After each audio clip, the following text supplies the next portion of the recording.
गुरु सत्ता को नमन। श्रद्धेय पंडित जी, श्रद्धेय मीरा दीदी को सादर सादर कोटि कोटि प्रणाम।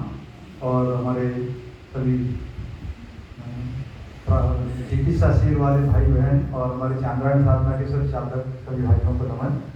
मैं हीरालाल पाटीदार मध्य प्रदेश से ही हूँ और यहाँ से 100 किलोमीटर दूर हमारा गांव है। खंडवा गांव का मैं रहने वाला हूँ। बचपन से वैसे गायत्री परिवार से जुड़ा हूँ और पंडित जी का सानिध्य हमें कुछ कुछ प्राप्त होता रहता था। जैसे हमारे क्षेत्र में हम कोई आयोजन रखते थे तो आपको हम बुलाते थे और इनके साथ में हम ढपली बजा करके संगीत का काम करते थे। जगह जगह कार्यक्रमों में बहुत सौभाग्य प्राप्त हुआ इनके साथ में पंडित जी के चलने का। लेकिन अभी तक हमने सुन रखा था शांतिकुंज हरिद्वार में परम पूज्य गुरुदेव माता जी के बारे में कि माता जी इतना असीम प्यार करते थे, सबको सहलाती थी, सबको प्यार से बिठाती थी, भोजन कराती थी और गुरुदेव की प्रखरता प्यार गुरु जी का सबको प्राप्त होता था। उनको देखे तो नहीं लेकिन हम सुन रखे थे। लेकिन वो अनुभूति हमको यहाँ आकर के चांद्रायण साधना में हुई जब हम मीरा जी के सानिध्य में रहे तो वंदनीय माता जी का जैसा ही प्यार हमने अनुभव किया पाया। श्रद्धेय पंडित जी की जो उनकी जो ऊर्जा बिखेरते रहते हैं वो ऊर्जा उनसे प्राप्त हुई तो वो हम भुला नहीं सकेंगे।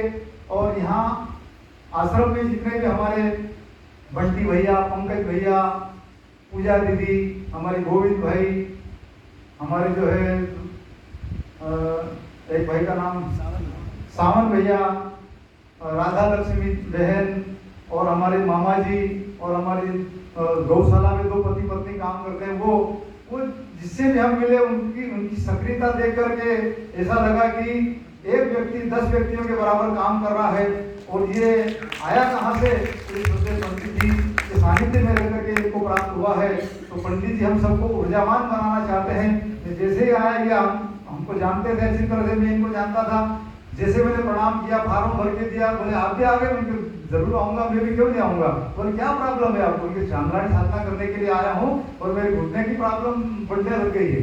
तो बोले हमारे हीरालाल भाई दौड़ेंगे, ऐसा आशीर्वाद इन्होंने आते ही से मेरे को दे दिया। तो आज मैं दौड़ के आपको बता सकता हूँ तो मेरा दर्द समाप्त हो गया है। तो अभी तक हमने गुरुदेव के बारे में ये सुन रखा था, कहते थे लोग पछताए बाद में कि देवदूत आए और हम पहचान न सके। भाइयों बहनों, आप निश्चित मान करके चलिए कि हमारे श्रद्धेय पंडित जी जो है वो एक देवदूत के रूप में ही आए हैं और गुरुदेव की प्रतिमूर्ति, उनकी छवि ही हम उनके अंदर देख सकते हैं।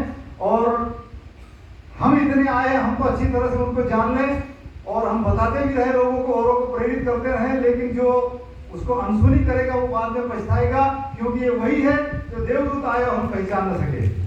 हमारे पंडित जी की छवि हम विवेकानंद के रूप में देख सकते हैं, एक महायोगी के रूप में देख सकते हैं और क्या क्या कितना इनके बारे में कहें। हमारा क्षेत्र का दुर्भाग्य समझो कि हमारी मीरा दीदी को पता है कि हम कितना प्रयास करते हैं लोगों को यहाँ लाने का, लेकिन वो अनसुनी करते हैं। वो चल करके यहाँ आने के लिए बड़ा मशक्कत करना पड़ता है।